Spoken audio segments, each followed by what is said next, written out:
Yeah, welcome back, guys. Welcome back. I don't know what's going on with YouTube, but like even videos that don't have copyright on there, I've been someone's doing this to me. So I mean, there has to be something going on with people because I'm using the right videos. I knew I made it. I made the right video. I knew I was using the right one. And if you guys can go ahead and share it for me, the new link, please share it so you guys can come back. I appreciate you guys being in here. I'm really kind of frustrated a little bit. I'm not even gonna pretend that I'm not because there's got to be somebody in here bothering my videos over and over and over again.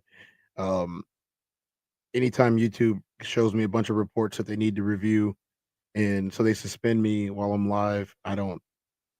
It makes it a lot more difficult to do my job, guys. So if you guys start seeing bots or people in here that are not cool, let me know. I can't see what's going on all the time when it comes to that.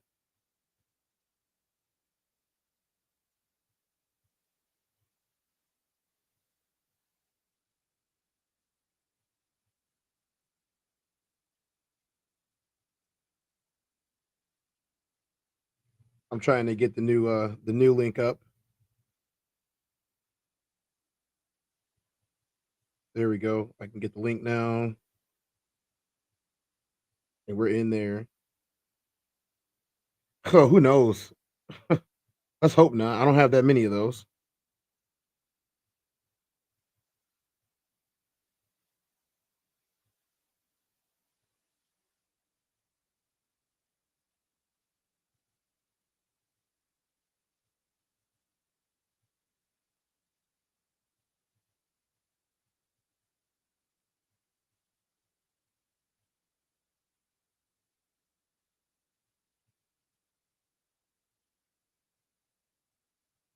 Trying to get it going now. I apologize for the delay. We're gonna get this right back on. We're gonna get this right back on. Sorry about the delay, guys. I did not mean to do that to y'all. We're gonna get it right back on.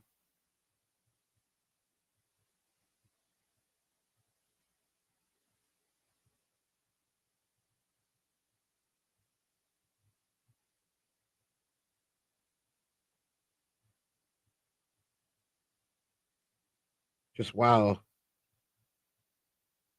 You guys don't know it takes a lot of extra preparation to go into this. And I'm putting a new link back in there and we're gonna just make it happen. We're gonna make it happen. Let's go. We're gonna do the same thing on Instagram. Yeah, a sports enemy. I would think that it was a sports enemy before a ex. You know, I don't think any of my exes give a crap about me, so I wouldn't think that it would be one of them.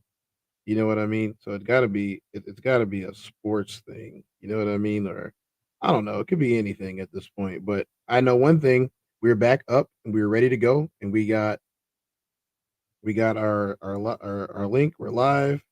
I'm gonna go ahead and tag the conglomerate. You know they're ready. You know, uh, make sure I post it. If you guys have Instagram, you guys have me on Instagram, please go on Instagram and share my story. You know,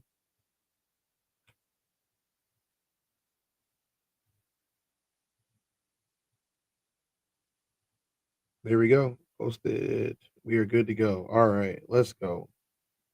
Okay, so we're gonna alter this a little bit, and I hope you guys. It said YouTube crashed. That's probably what it was, but let's just go now. So let's go. All right, guys.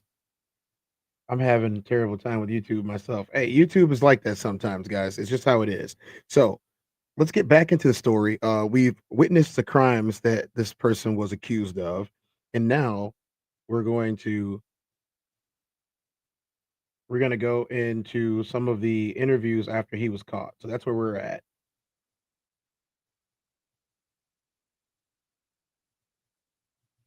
Where are my saves at? Let's go back and get my saves. Let's go get my saves.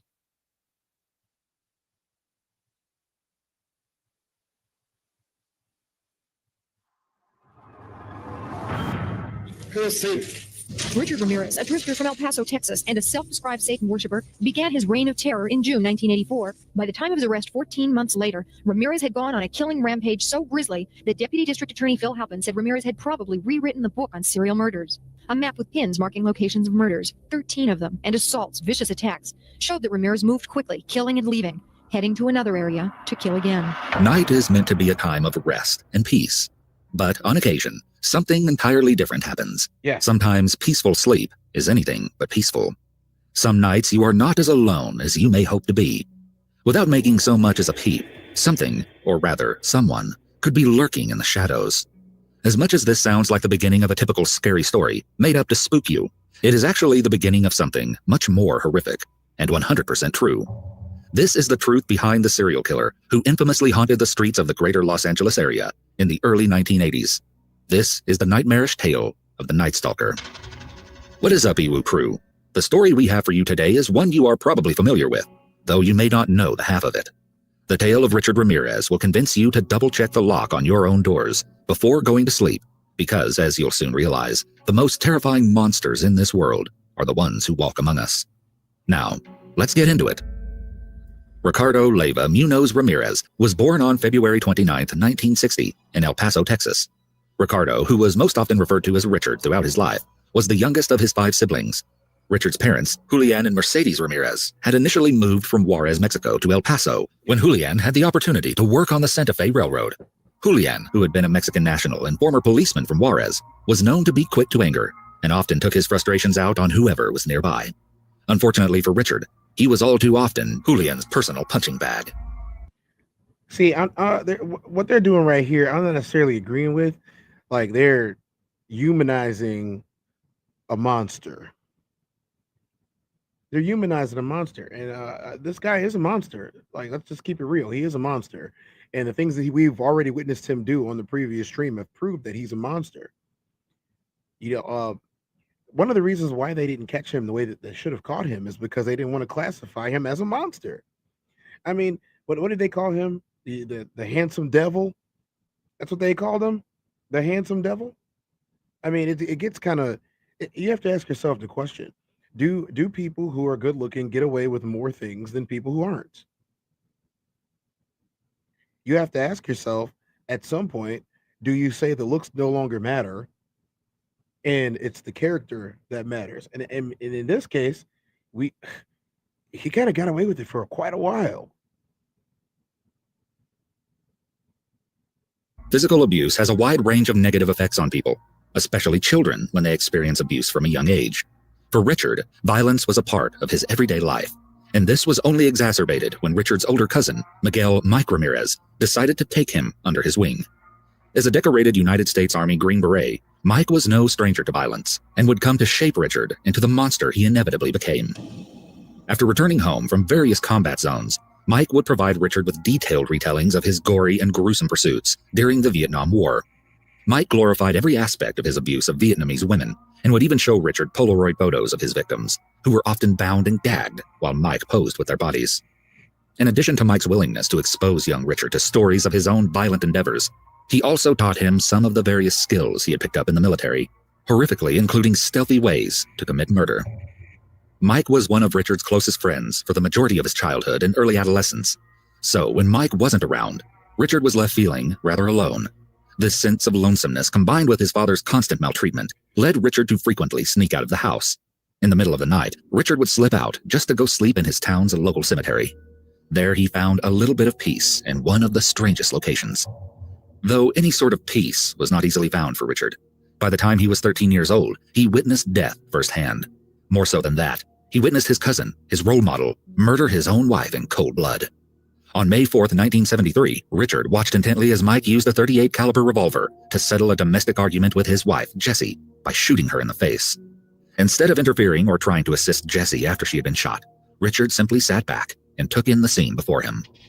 After Jessie's murder and Mike's subsequent arrest, Richard withdrew from his family and his peers at school. Already known to be quiet, he became even more closed off than he had been prior to the incident. Like, you guys already see that, like, this is not a normal upbringing for a young person. He's hanging out with his ridiculous cousin He's hanging out with his ridiculous cousin. That's number one.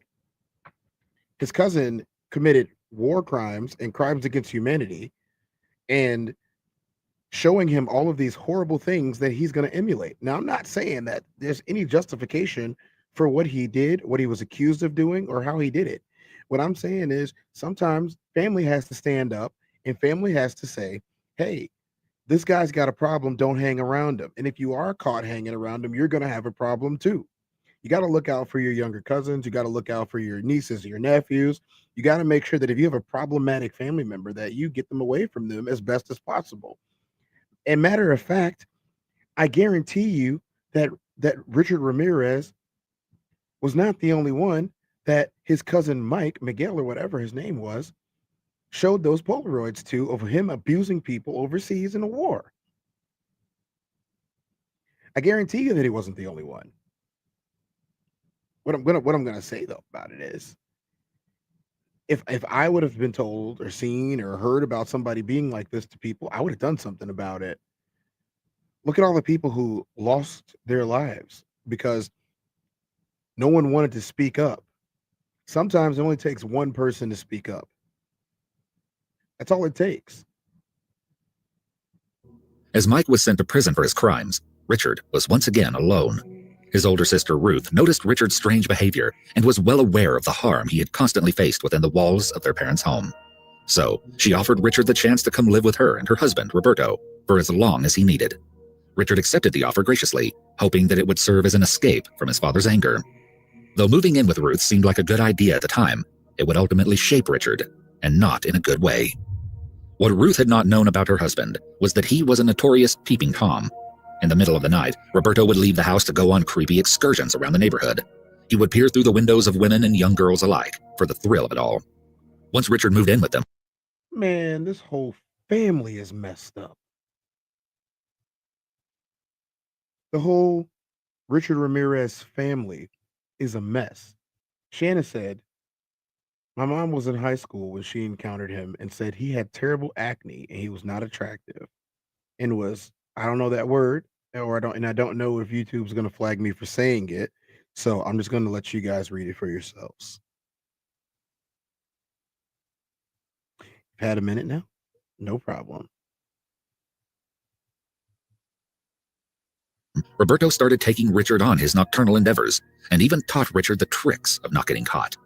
Instead of serving as the good influence Richard so desperately needed, Roberto ultimately led Richard down another dark path. While living with his sister, Richard began experimenting with drugs and started to rely on smoking marijuana and taking LSD. With his newfound love for hallucinogenics and all things wicked, Richard even took up Satanism. He enjoyed researching satanic practices and even declared he wished to live by whatever means pleased him.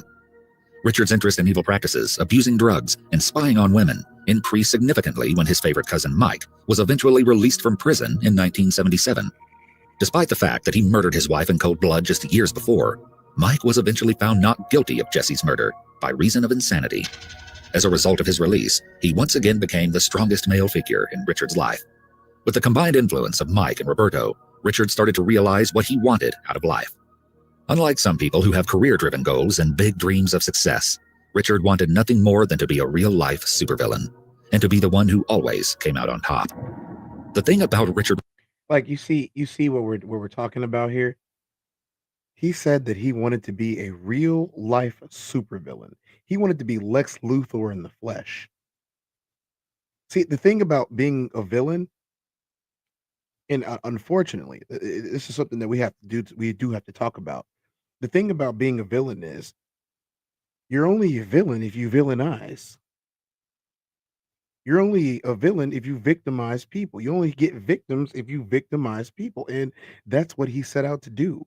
He decided that after watching both of these people who are very real monsters that helped shape him and raise him and teach him and the things that he was going, he decided that being a hero was not a part of his life or his future. He wanted to be the villain in everybody's story. And he wanted to make sure that he came out on top. And some people think that he did. He got into alternative forms of worship, the occult, Satanism, all of these things that he was getting involved with, and you know, they kind of encouraged it. I won't say they kind of encouraged it. I think they did encourage it. They really did. It's we're gonna see some more about this in a few, and then after we get done with this, we're gonna watch some actual interviews of Richard Ramirez, and we're gonna break down his interviews with the both the police and maybe even an interrogation, if we can put that on there.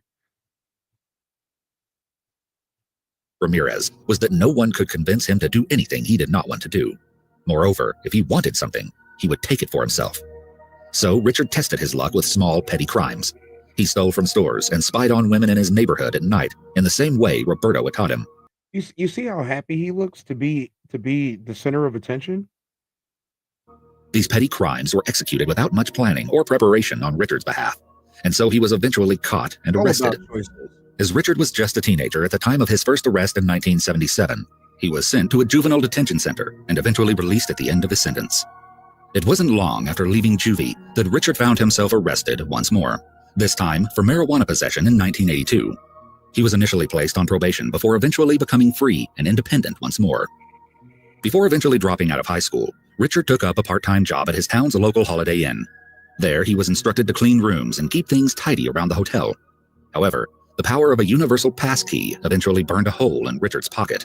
So Richard began letting himself into the rooms of guests staying at the Holiday Inn. He would snoop around and even take things that he found interesting or valuable in the moment. Soon, Richard became even more daring. He started spying on guests, especially those who were staying in the hotel with their spouses. In one instance, Richard waited until one guest in particular left his wife alone in the room while heading out to grab something for the evening. Then, knowing the man's wife would be all alone on the other side of the door, Richard used his passkey to let himself in. When the man eventually returned, he found Richard over his wife, attempting to assault her. The man grabbed Richard and ended up beating him senseless before police eventually arrived on the scene. Despite the gravity of the situation, the couple who were attacked ended up dropping criminal charges because they did not want to return to Texas from their home state to testify against him. It appeared that Richard got away with his attempted crime, and all the experience did was give him a taste of what was possible, and he wanted far, far more than that. By the time Richard entered the 9th grade, he decided to drop out of Jefferson High School in El Paso and move away from his family. So once again, we're talking about the Night Stalker, Richard Ramirez, and you're starting to see a pattern of behavior that is so negative. And the fact that everyone around this guy seemingly enabled him to do the crazy things that he did. But this is before the 9th grade we're talking about. Before 9th grade, all of this stuff has already happened to him. He's already learned how to stalk people. He's already learned how to subdue them. He's already learned how to hurt people. He's already learned how to get away with it. And he's learning it from these horrible influences that he had in his family. So again, this is where it started at. It started at home. It started with his family, as do most of these things. I think that when we're examining SKs, the first thing that we want to do when we examine one of them is see where they came from and see that this would how a person could do these things to other people and seemingly have no conscience about it. A lot of the topics of conversation that we have that aren't just on True Crime Monday or the True Crime episodes are about people's psyches and how they develop and how they get to certain places and what choices that you made that got you here. In this case, this one was again a very common instance of someone starting at home.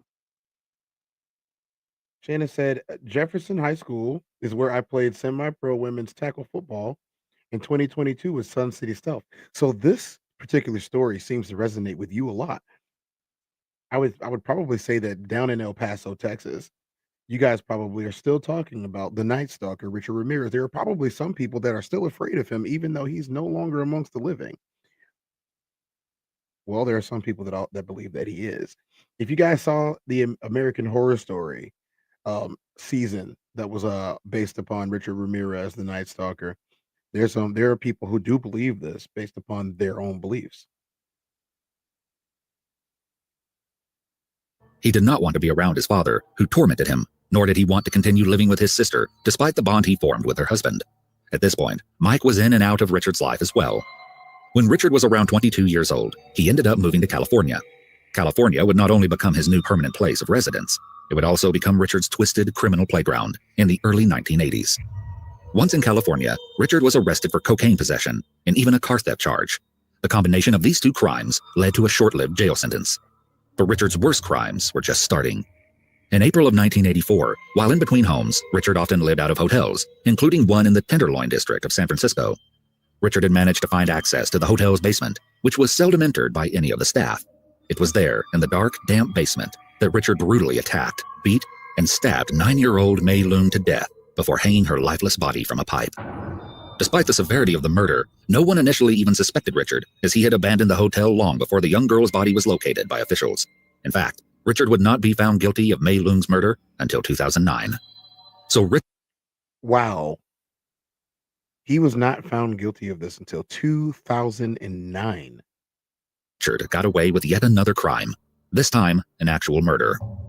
Escaping the suspicion of police and investigators gave Richard a sense of gruesome pride. In fact, his first successful murder lit a fire under Richard, and ultimately made him insatiably hungry for more. In perhaps one of the most infamous murder sprees in California's history, Richard Ramirez set out on a series of half-heartedly planned attacks on seemingly random households over the course of April 1984 to August of 1985. Over the span of a little over a year, Richard transformed himself into a real-life, bloodthirsty monster, becoming the Night Stalker. On June 28, 1984, the Night Stalker took the life of his second victim. This time, Richard chose to attack and brutally murder Jenny Vincow. Vincow was a 79-year-old woman who lived in a small apartment in Glassell Park, Los Angeles.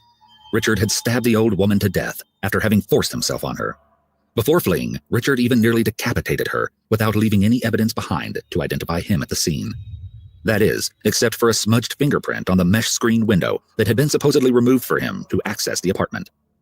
Despite the fingerprint, investigators did not even know Richard Ramirez's name at the time of Jenny Vincow's murder. However, it would not be long before the Night Stalker would make his rounds in the greater Los Angeles area and earn his infamous nickname. Determined to kill again on March 27, 1985, just a little under a year after his last murder, Richard shot a 22-year-old woman in the face just inside the entrance of her own home in Rosemead, California. The woman, Maria Hernandez, had just pulled her vehicle into the garage upon returning home when she was met face-to-face with a wide-eyed Richard Ramirez, pointing a .22 caliber handgun directly at her. As he fired, Maria instinctively moved. So you guys might ask, why are some of these so matter of fact as to what happened and how he did it? Well, except for the young lady that we saw at the end or the beginning of this, that he was found guilty of in 2009. He gave interviews about these things. We're gonna get through the story, and then we're gonna go to it. So clearly, he hates women, despite that despite that he was beaten by his father. Well, here's the thing: he did hate women, but I kind of believe that he hated everyone and believed that he could do whatever he wanted to do because his killing spree was ridiculous. Like it wasn't just women, but it was mostly women. her hands up to her face in an attempt to shield herself from the bullet barreling toward her. By some luck, the keys in Maria's hands actually managed to cause the bullet to ricochet away from her face, allowing her to avoid being struck altogether. Realizing that his shot had missed, Richard decided to flee the scene as fast as possible. In doing so, however, he essentially ran into Maria's 34-year-old housemate, Dale Yoshi Okazaki. At the sound of the gunshot, Dale had rushed toward the garage entrance, wherein she found Richard Ramirez staring her down with a gun. Dale tried her best to duck behind the kitchen counter to hide. Unfortunately, when Dale raised her head up to get a better look at Richard, he shot her point blank in the forehead, killing her instantly. Not even an hour after escaping from Dale and Maria's Rosemead home, Richard took his next victim. As he was in need of a proper getaway vehicle, Richard successfully managed to steal a car from a 30-year-old woman in Monterey Park. The woman, Tsai Lian Veronica Yu, was forcefully pulled out of her own vehicle by Richard, who fired 2 rounds into her face before driving off. Veronica was found by passersby who had heard the commotion and the gunshots and called local authorities. By the time Veronica made it to the nearest hospital, she was pronounced dead. 2 brutal attacks within miles of each other instantly made the news. That evening, it appeared a monster was making its way through Southern California. A monster that the media dubbed the Walk-In Killer and the Valley Intruder. Just 10 days after his 2 successful and 1 attempted murder, Richard struck again. This time he made his way back to a home located in Whittier, California, that he had broken into in the past. Like law enforcement at the time must have been so slow at gathering information that, I mean, this guy is literally on a rampage at this point, and they're not doing anything to stop him. And I guarantee you that he felt invincible at this point. You got to think, I have lost count of how many he's actually committed at this point. What is it? 5, 6 at this point that we're at? It starts to get ridiculous. And I'm telling you, we're going to keep going though. Asked. Around 2 a.m., Richard let himself into the home of 64-year-old Vincent Charles Zazara, who he killed in his sleep shortly after entering the house. Though Vincent's death was quick, the sound of the gunshot awoke his wife Maxine, who had been sleeping soundly by his side. When it came to Maxine, Richard thought it best to keep her alive, at least for a little while, so that she could help him locate all of the valuable items the couple kept in their home. Richard beat Maxine and eventually bound her hands to keep her in place, while he searched in the drawers she had directed him toward. Much to his surprise, Maxine had actually managed to escape her bonds and maneuvered herself over to the bed. There, Maxine reached under the mattress and retrieved a shotgun that had been hidden there since the couple's last break-in. Unfortunately, Maxine realized all too late that the shotgun was not loaded. When Richard turned his attention back to her, he was overwhelmed with anger to see her with a weapon, and he shot her 3 times with his .22 handgun. Though the gunshots killed her almost instantly, Richard was not finished with Maxine. Instead, he headed into the deceased couple's kitchen and retrieved a large carving knife before returning to the bloodied bedroom. There, Richard repeatedly stabbed Maxine's lifeless body, and even gouged out her eyes and placed them in a jewelry box, which he left with. Before fleeing the scene, Richard made sure to leave clear footprints in the couple's flower beds with a pair of Avia sneakers. Richard knew that the footprints would be easily discovered by police, which they were. Investigators were sure to photograph and cast the footprints in hopes to have a better understanding of whomever they were looking for, but the footprints were the only clues they could find. Police quickly realized that the bullets left behind at the crime scene were exactly the same as those from the Rosemead murders just days beforehand. It was evident to investigators that they were not simply dealing with horrific but random murders. No, they were on the trail of a serial killer. For the next few months, Richard continued his murder spree with the same energy that he had started with. Only now, he relished in his ability to pull off such brutal murders and get away with them. His various killing styles changed as each victim presented Richard with new means of murdering them. With most of his female victims, Richard would assault them before or during killing them. Some he beat, others he shocked with electrical cords. Some were strangled, some were bludgeoned.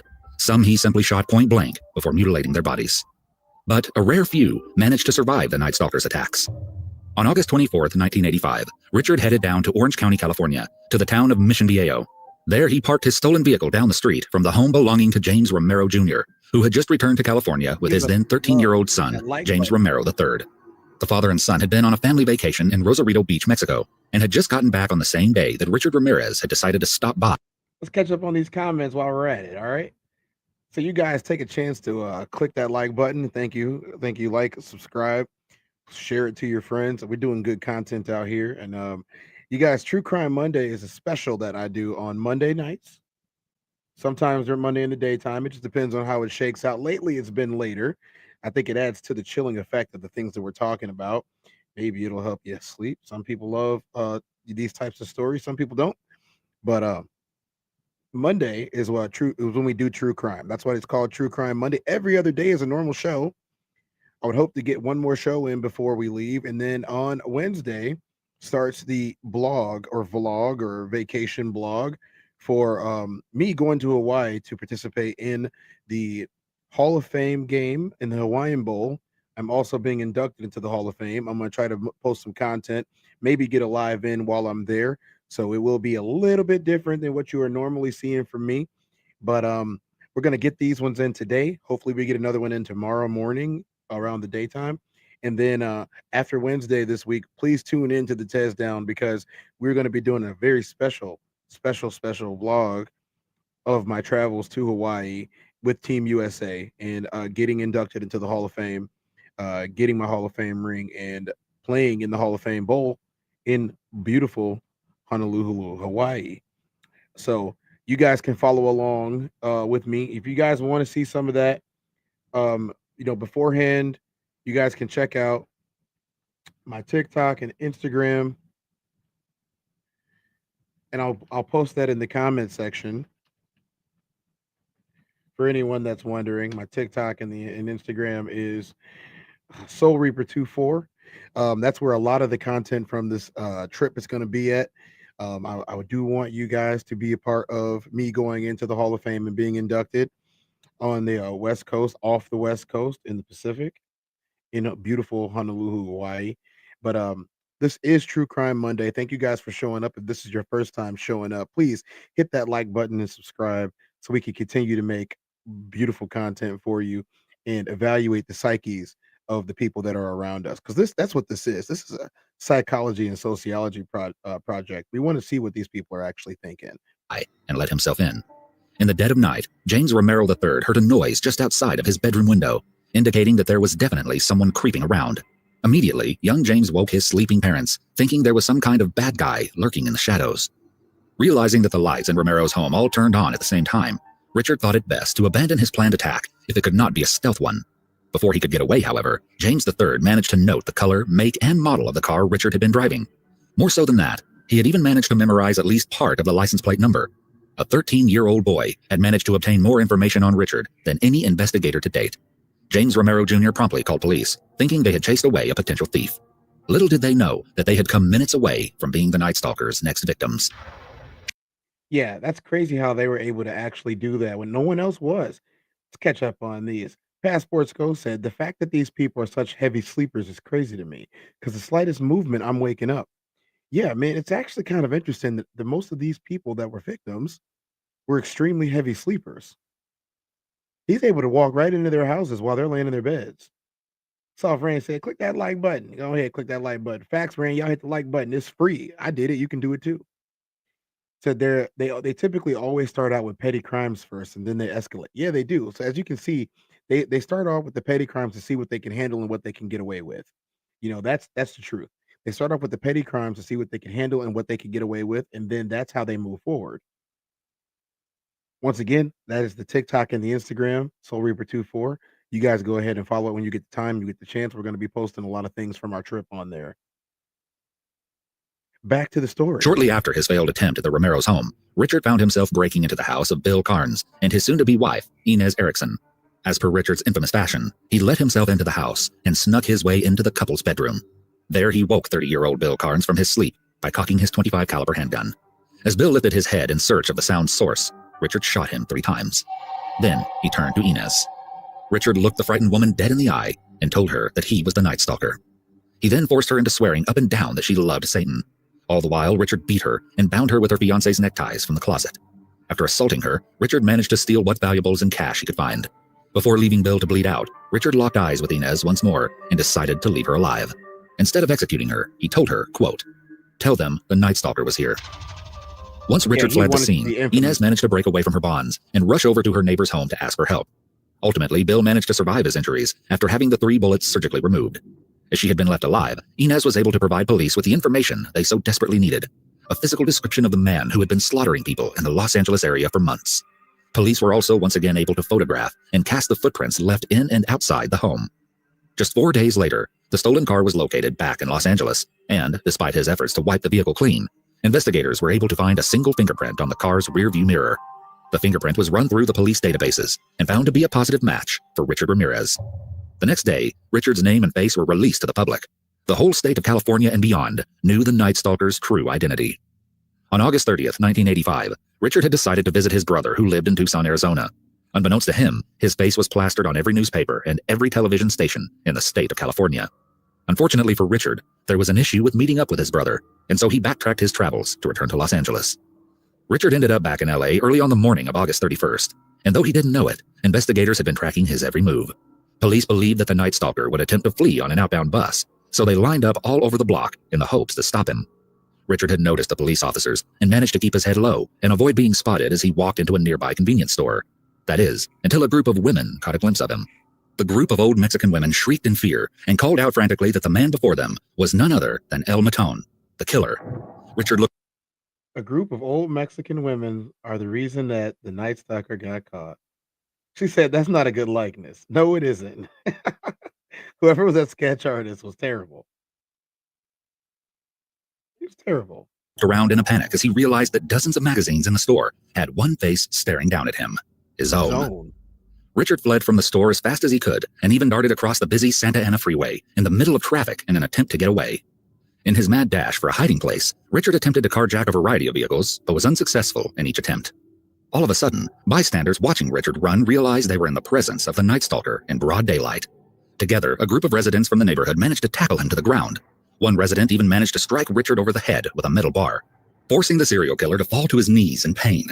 The group of Good Samaritans relentlessly beat the subdued Richard until police arrived and promptly arrested him for his brutal crime spree. Richard was then finally In today's society, if they would have beat him like that, he would have had a lawsuit against all of them, and he probably would have won. taken to court for his horrific attacks and murders. He is famously remembered for shouting during the court proceedings and drawing a pentagram on. Hey, Sco.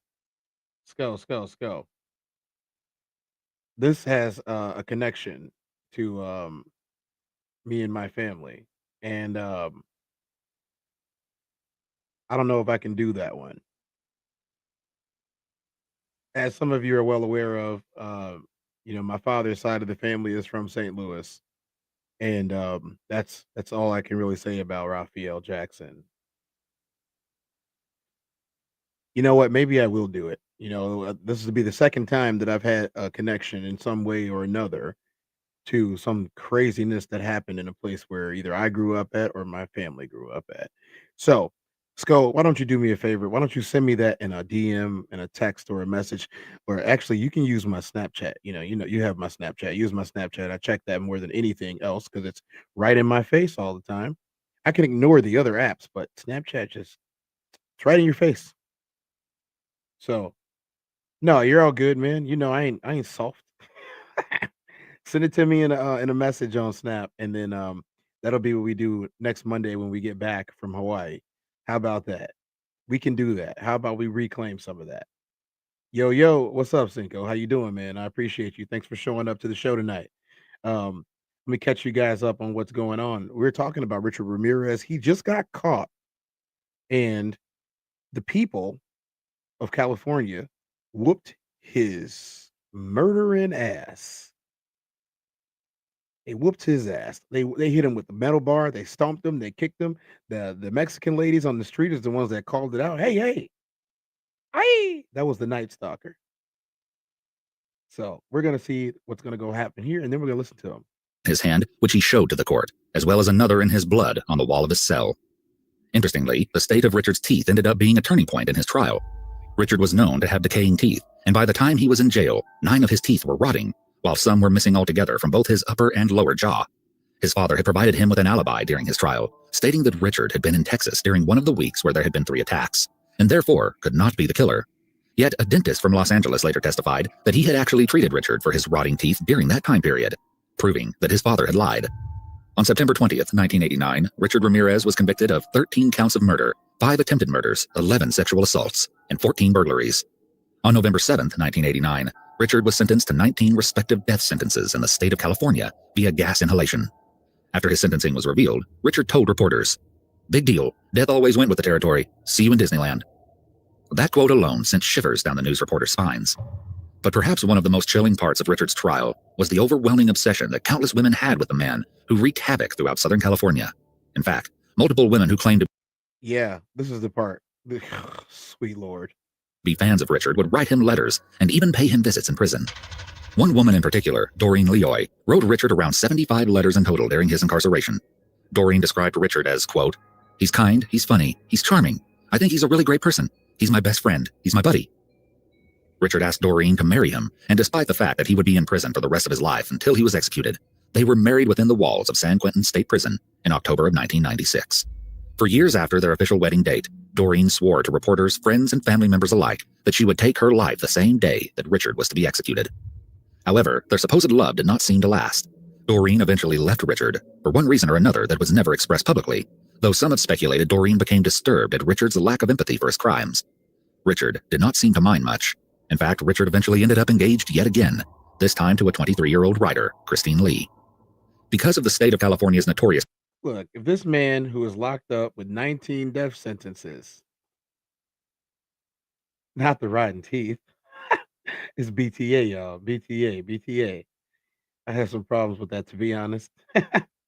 If this man who did all this stuff and has 19 consecutive death sentences can get engaged and married 2 times, y'all can't get engaged and married once?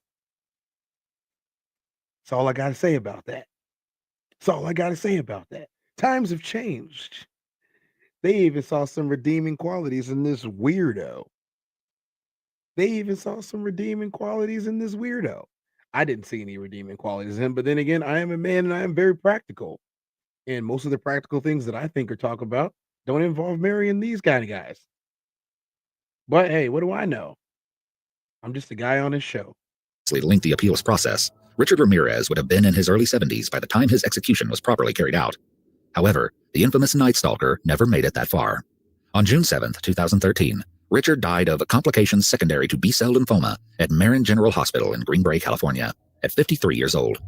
Though Richard can no longer torture the residents of the greater Los Angeles area, his victims and their families feel little closure in the Night Stalker's death. Rather, Richard Ramirez's story serves as a reminder that monsters are real and they are vicious.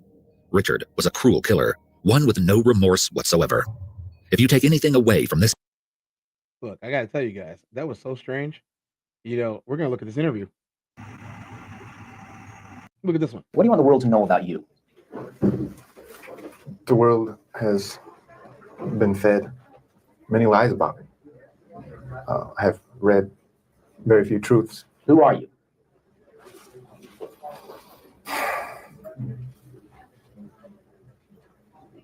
Just a guy. Just a guy. And that is all I care to say, really. They are open-minded people. And it was here in a cramped room in a San Francisco jail. Did you kill 13 people? It would be improper for me to comment on my LA convictions and on my pending case here in San Francisco. Why? Because of my appeals. Are you appealing these because you say you're innocent? You didn't kill 13 people?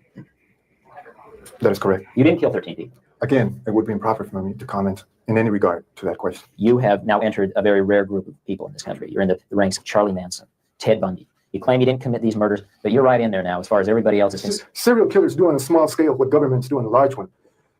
They are a product of the times, and these are bloodthirsty times. Even psychopaths have emotions if you dig deep enough, but then again, maybe they don't. Do you have emotions, Richard? No comment. Tell me what kind of emotions you got going through you right now. I'll tell you what, I gave up on love and happiness a long time ago. Why? I don't care to explain that. Let the quote stand for itself. People in this day and age are brainwashed and programmed like a computer at being nothing more than puppets. This nation, this country is founded in violence. Violent delights tend to have violent ends. Madness is something rare in individuals, but in groups, people, and ages, it is a rule. Killing is killing, whether done for duty, profit, or fun. Men murdered themselves into this democracy. You're good at reading your script, Richard, but you're not much in answering my direct question. A lot was made that you're a devil worshiper. Do you worship the devil? Have you ever studied Satanism? There are different sects of Satanism. Have you studied, just yes or no, have you studied Satanism? Yes, I have. Are you a worshiper of the devil? No comment. Come on, Richard. I can tell you a little bit about Satanism. Well, I'm interested in hearing what you got to say then.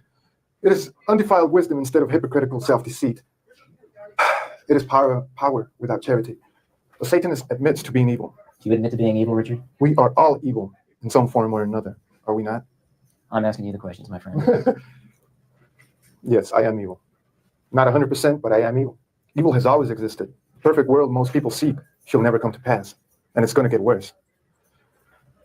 The great epochs of our life is when we gain the courage to rebaptize our evil qualities as being our best qualities. The interview draws to a close. That's it. Thank you.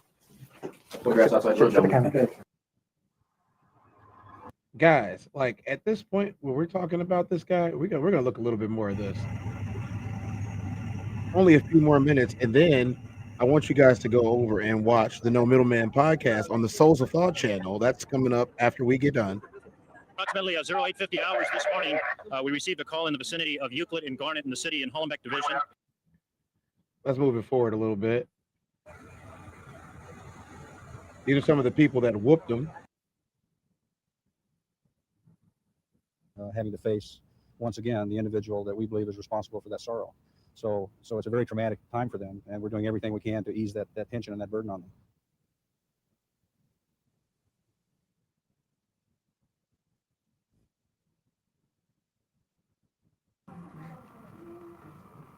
So much evidence. So much evidence. This was a crazy, crazy situation that went down in the 80s. Let's move it forward to see if we can get some more out of this. These are crime scene videos and photos from the early cameras back then. One of the houses in California.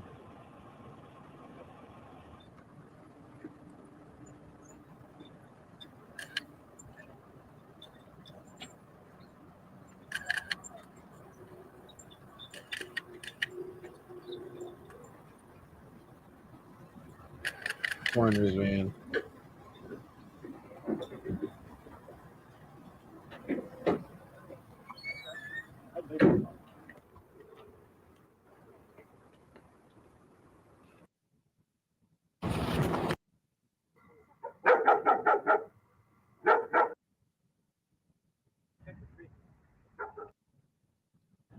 The media to meet with us this evening, Chief Gate.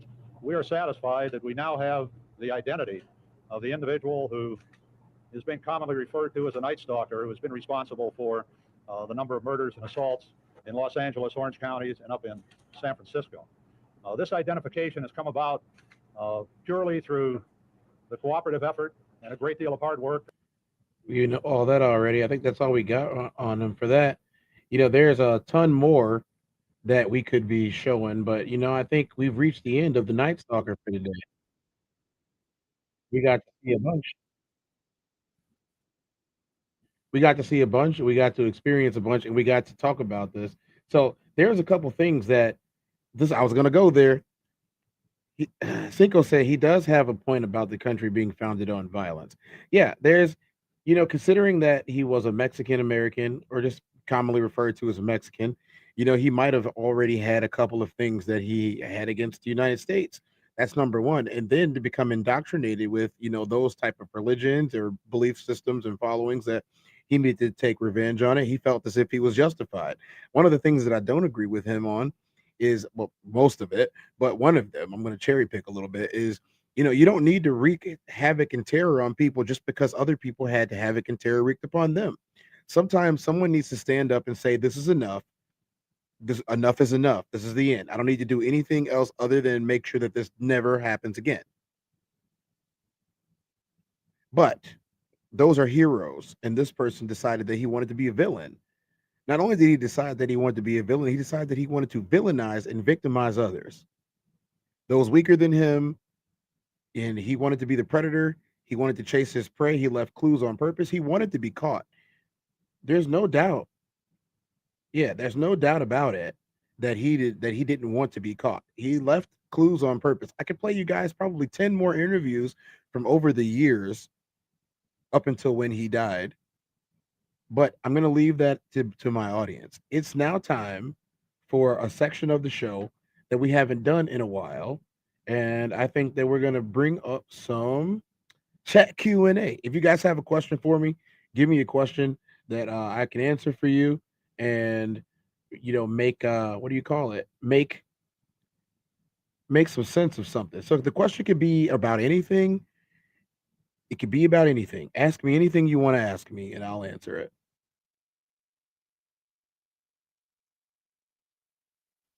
Yeah, he did want to be well known like Manson. He wanted to be infamous.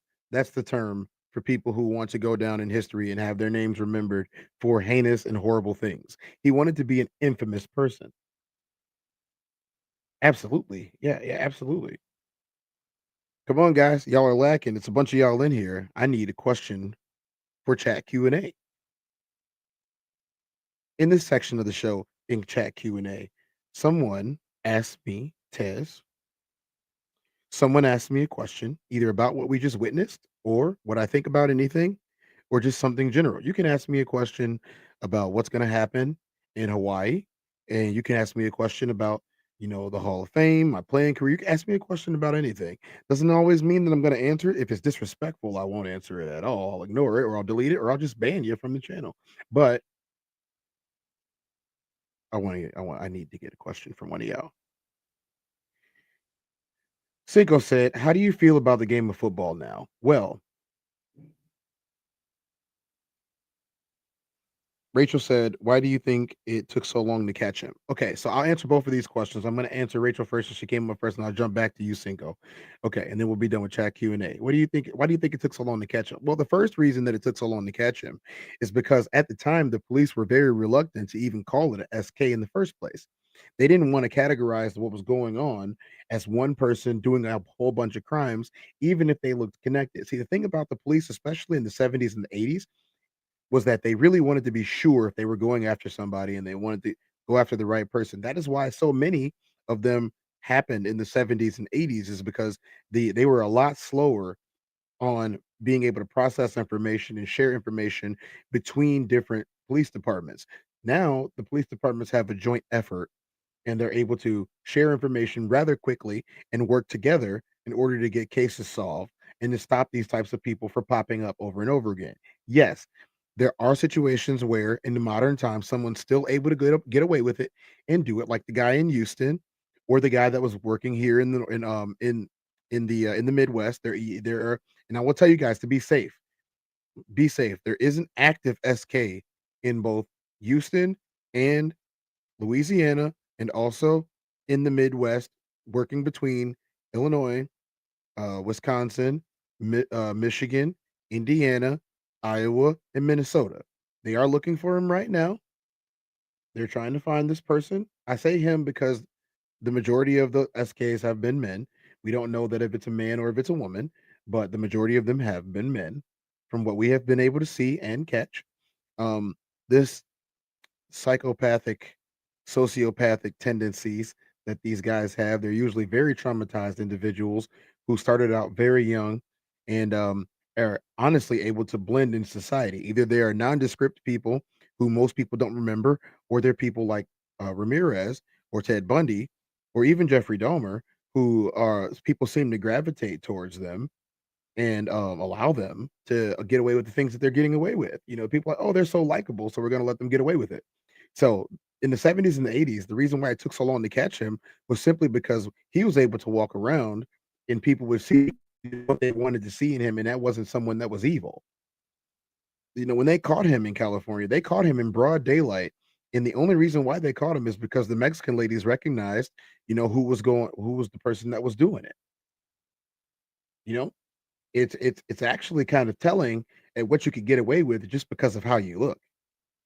If you're good looking, from what we've seen over the last couple of months, it looks like you can get away with things if you're good looking. I'm not saying that, all the beautiful people in my chat, because everybody in my chat's beautiful. I don't care what anybody says. Everybody in my chat's beautiful. But if everybody in my chat is getting away with stuff just because of that, the world's chaos. And you got to think, this is not even the greatest numbers that we've had in here, and there are seriously more than this. We could cover this stuff for the rest of our lives and never run out of time and never run out of material to cover. So, True Crime Monday is going to be a thing. You guys make sure that if you don't tune in for the other shows, I totally understand. It might not be your cup of tea, but True Crime Monday is a little bit different, and True Crime Monday is for everybody. Our second question was, how do you feel about the game of football now? Well, I think the game of football has changed a lot since I watched my father play it growing up, and myself deciding that I was going to play it, and my brothers and my uncles and my cousins, and watching them play, and then watching some of my distant cousins play and shine in places where most people would only try to get or hope to be. And I will tell you, and then coaching for me, it was fantastic. I would say that the game of football for me, and if I was to use my feelings for a change, I would say that football for me is a passion. It's a passion project, not just on the playing side, but enriching the lives of those people who I touch with the sport of football. Football is a gladiator sport. Football is a collision sport, and I believe only the strongest survive in this sport. Only the toughest people survive and make it to the end. And I'm not saying that those that attempted and failed to make it to the end didn't do their due diligence to the sport, because that happens. Some people only last for a couple of years. Some people only last for a couple of weeks, and they did their thing. Durability is a big factor. I'm a big component, and I'm not just saying this because of my certification by USA Football, which is the governing body of all American football. They're the ones that write all the rules. They're the ones that change the rules for every league that exists, every sanctioned league that exists. I am a certified coach for USA Football. I have been. I am a certified member of USA Football, as well as the adult team, the USA Football International. I did win a gold medal with USA Football International in the World Games that just passed this last June in Greece, and it was a life-changing event. The event itself, being around so many different cultures and countries and seeing that they share in passions of sport and not having any adversity as far as the people go, watching 85 plus countries get together and people live in harmony and not even really speak the same languages as each other, you realize that sports is a bridge. Sports was originally invented as an alternative to war, and people would compete in these sports so that they could determine a victor without any bloodshed. Because, as we've come to find out, senseless bloodshed is never good for anybody. So, I mean, as far as me and football we're linked together forever now. Chat Q&A. Shanna said, players for USA in the past will retire after their induction into the Hall of Fame. Tell us about your future with our team. I don't believe that I'll be retiring after my induction into the Hall of Fame. I didn't know that I was being inducted because I'm still an active player and I still got some gas left in the tank, if you might say. I will be playing again.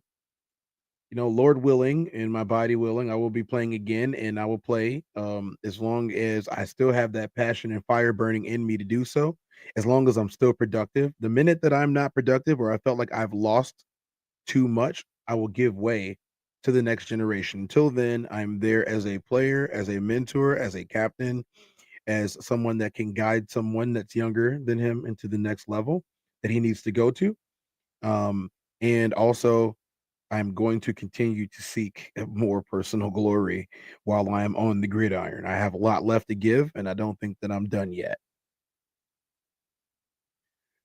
Shannon said, this man gives 120% on the field. When we won that gold medal, it was obvious to all of us that he was a Hall of Famer. And I think that game was probably the reason why they voted me in um, early before my careers ended. I think that was the reason why. If you guys haven't seen the games from the World Games, you guys can check out USAFI's YouTube channel. It's Team USA Football International on YouTube. All of the games that we've played recently are now there, and you can watch them. They're in Spanish because the Spanish broadcast team was kind enough to donate video to Team USAFI and broadcast it internationally across an ocean so that people could see it.